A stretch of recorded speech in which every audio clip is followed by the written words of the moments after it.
Where are you going, Devin? Where are you going, Pop-Up?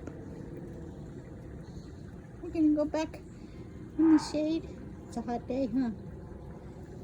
I'm gonna show everybody some things going on in the garden.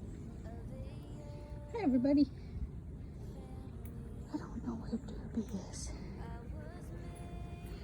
Is he down there? Oh, there he is. Derby! Come say hi. How are you doing, Bubba?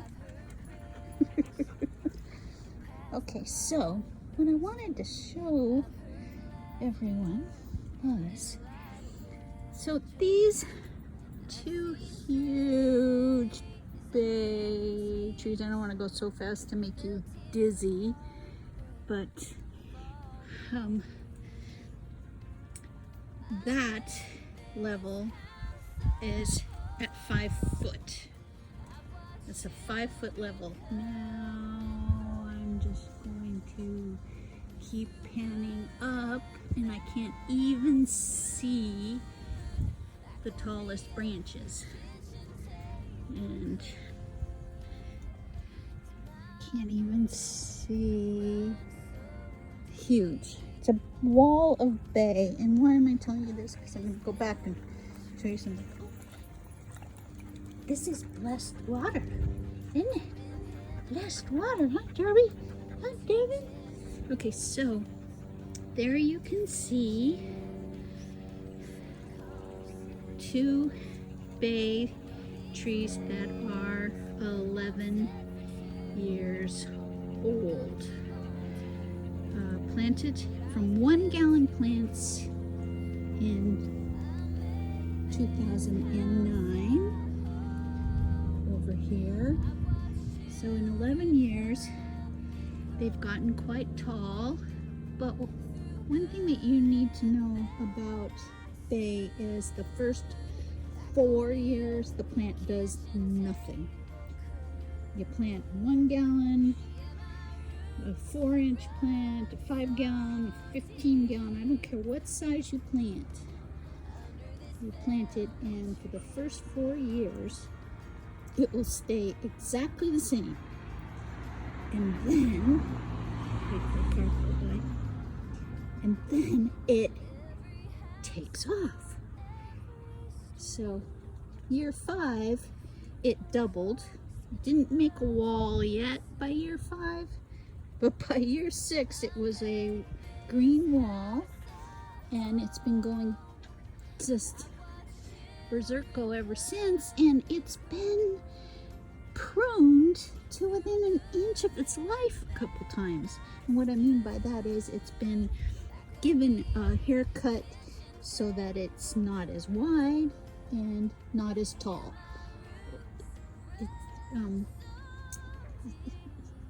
To keep it as a green wall and not as just these big blobs.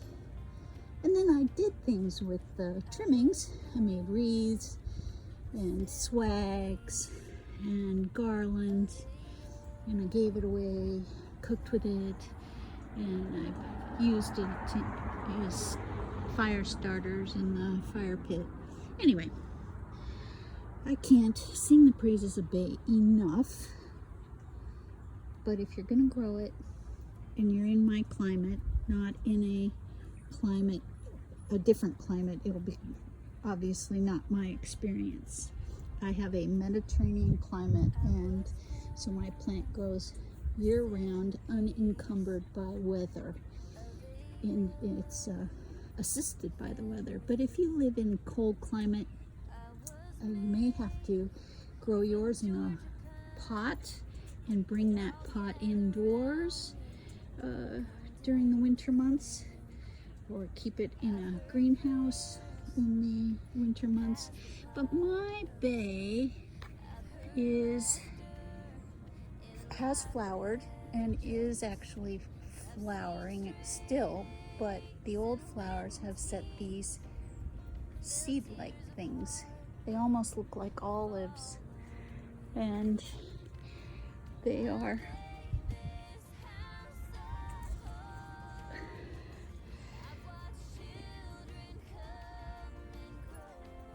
They're kind of soft like an olive too. I don't know. So anyway, when they get older, they blossom. You may not know that. This is rose hips from the native California rose, Rosa californica. California has a native rose, and if I go over here, you can see, ooh, wow, I don't know if you can see back in there. Oh, just a really forlorn last bloom. But most of the blooms are gone, and the understory to the bay is the native rose of California, and it has really good hips.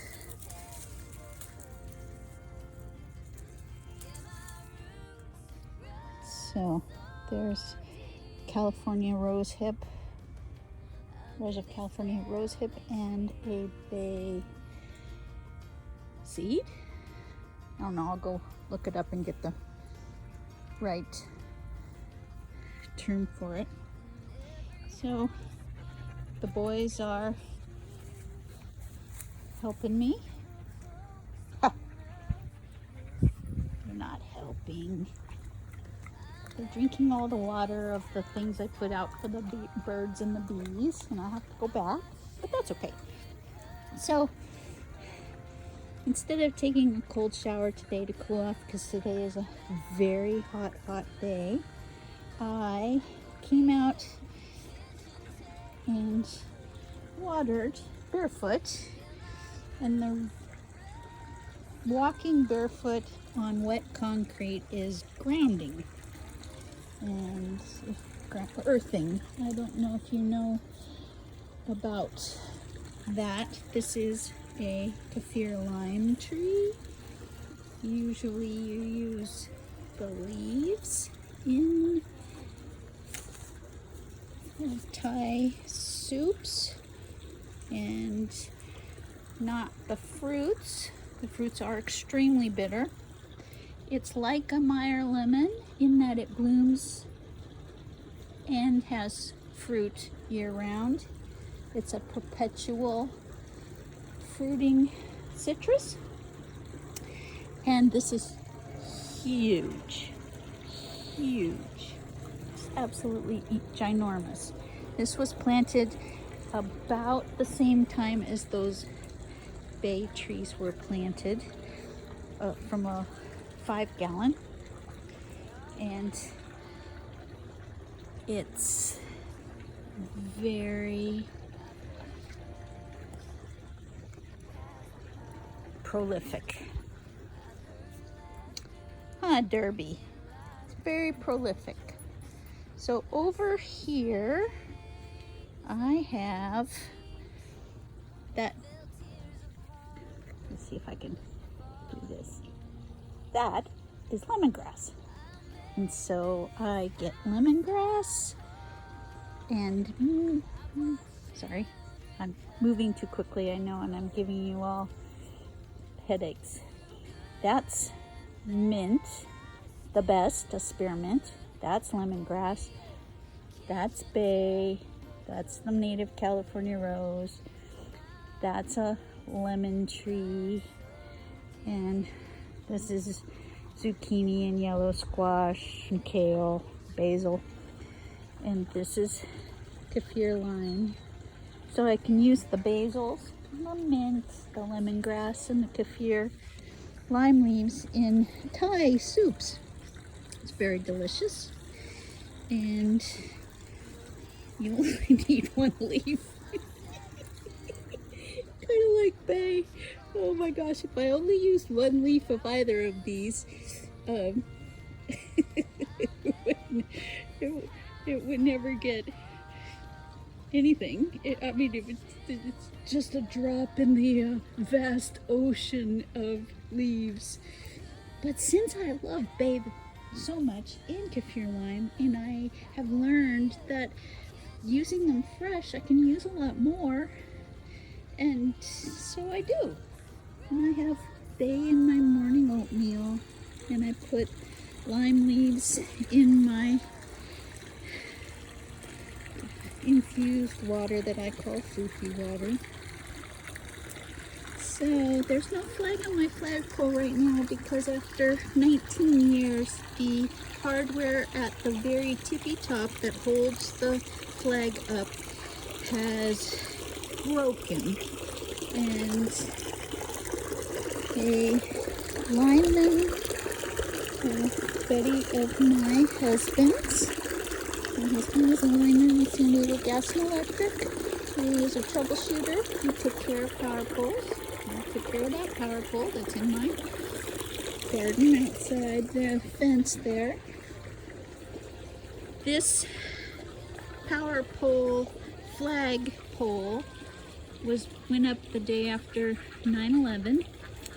He had plans to put a flagpole, and he had acquired the pole itself, but it wasn't going to go up quite yet then, but he wanted to fly a flag as soon as possible, and he ordered on the internet a weather vane that wasn't an eagle, and he took it apart, and the eagle became it's copper. The ball and eagle became the finial to his flagpole, and he was in the attack mode, he said, to say never again after 9/11. But anyway, his buddies are going to come on their day off, and they are going to climb the pole and repair the hardware and put the flag back up. I don't know when they're going to be able to do that, but that's on the horizon for getting that fixed. The persimmons are coming along quite nicely. This persimmon tree is probably 50 years old, and I was told when we bought this it had fruit like this in October of 2000 when we first saw this house. I was told, because I had never grown Haschia persimmons, that they had a heavy year and then an off year and then a heavy year, then an off year. And I was told that that year was the heavy year. Well, I can tell you with certainty that it has yet to have an off year. Doesn't matter how much we prune it or don't prune it. Doesn't matter how much we do around it or don't do around it. It's an amazing tree. So I've got a ton of tomatoes. I've got cherry tomatoes. I have, these are called black, heirloom black. And then I have something that I can't reach, some sort of big boy over here.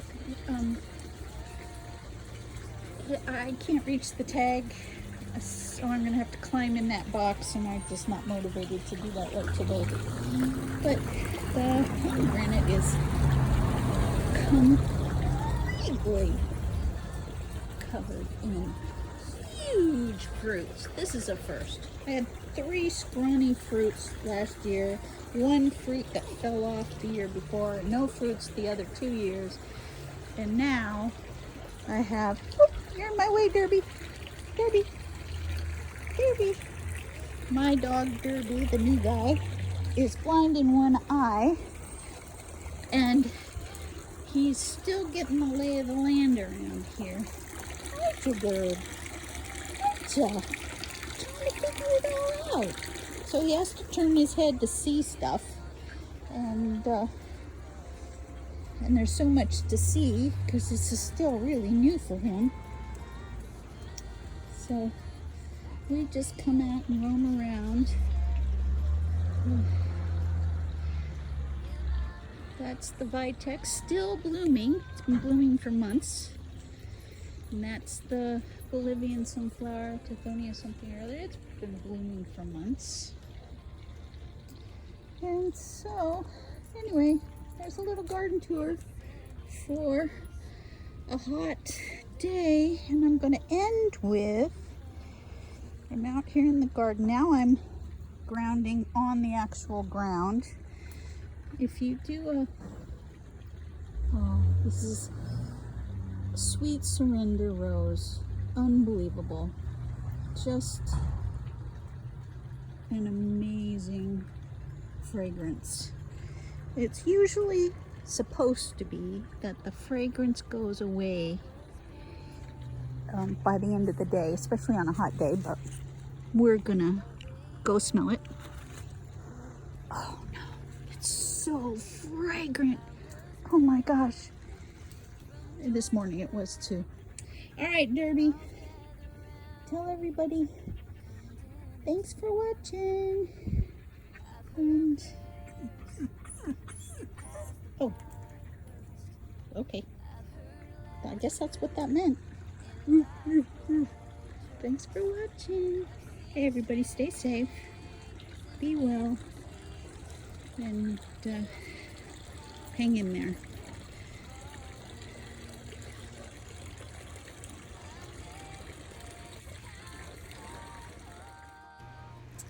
So those are seeds and of the bay tree, and according to something I read, that it's really hard to start them from seeds, and so most people do it from cuttings, even though that's hard as well. And there are male and female trees, so mine must be female, if I understood what I read. So there you go. Thanks, everyone.